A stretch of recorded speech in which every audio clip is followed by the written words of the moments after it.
Hello সবাইকে। তো চলো আজকে কি রান্না করি সবটাই তোমাদের সাথে শেয়ার করব। তো দেখো এখানে হচ্ছে আমি মাছের ঝোল করব, তার জন্য বেগুন আলু সিম কেটে নিয়েছি। আর আজকে এনেছে হচ্ছে রুই মাছ, আর এদিকে এনেছে হচ্ছে চুনো মাছ। তো চুনো মাছের হচ্ছে বাটি চচ্চড়ি করব, আর রুই মাছটা হচ্ছে সিম আলু দিয়ে করব। তো এটা হচ্ছে শীতকালে মানে খুবই খেতে ভালো লাগে, টমেটো ধনেপাতা দিয়ে খুবই ভালো লাগে খেতে। তো চলো কড়াইতে আগে তেলটা দিয়ে নিচ্ছি, এবারে মাছগুলো ভেজে নেব।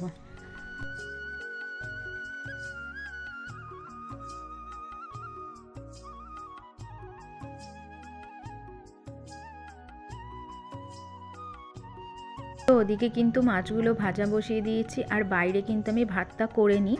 তো এই যে দেখো বাইরে ভাতটা বসিয়ে দিয়েছি, আর বাইরেও আমি রান্না করি কিন্তু আজকে আর করলাম না, ভাতটাই শুধু বসিয়েছি। তো এদিকে কিন্তু আমার মাছগুলো ভাজা হয়ে গেছে, ভালো করে একটু ভেজে নিয়েছি মাছগুলো, দিয়ে এখন তুলে নিচ্ছি। তো তেলের মধ্যে কালো জিরে ফোড়ন দিয়ে এবারে আমি সব সবজিগুলোকে ভালোভাবে ভেজে নেব। আর একদিকে কিন্তু আমি আদা জিরে কাঁচা লঙ্কা পেস্ট করে রেখে দিয়েছি।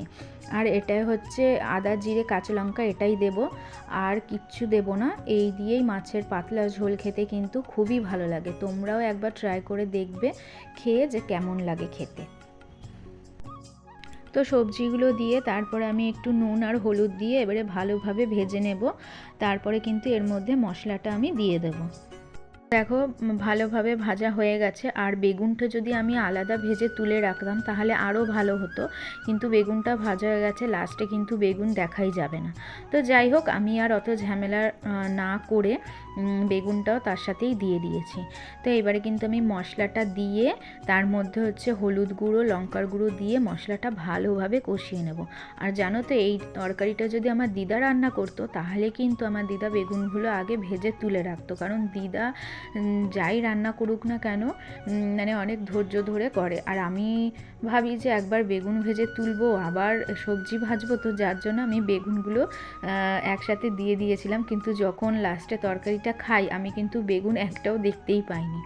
তো যাই হোক, দেখো এখানে মশলাটা হচ্ছে ভালোভাবে কষিয়ে তারপরে মশলা থেকে তেল ছেড়ে গেলে তার মধ্যে কিন্তু পরিমাণ মতো জল দিয়ে দেবো।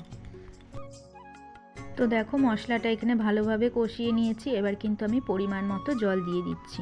তারপরে জল দিয়ে তারপরে যখন ঝোলটা ফুটবে তখন মাছগুলো কিন্তু দিয়ে দেবো।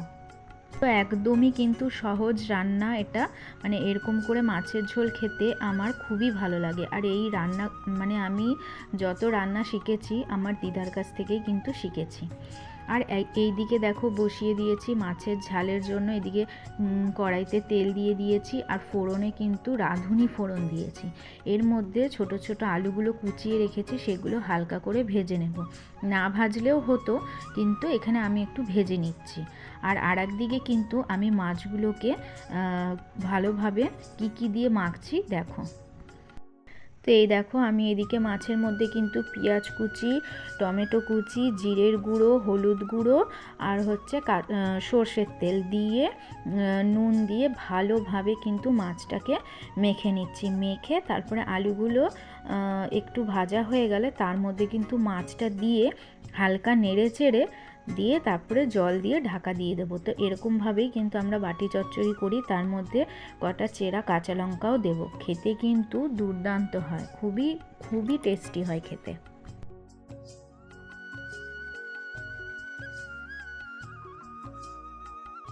তো এবারে মাছটা হালকা নেড়ে এরপরে জল দিয়ে একেবারে কিন্তু ঢেকে দেবো।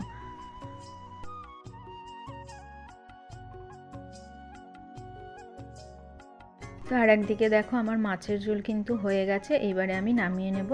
আর হ্যাঁ, আমি লাস্টে কিন্তু ধনেপাতা দিয়েছি, ওটা তোমাদেরকে দেখাতে ভুলে গেছি।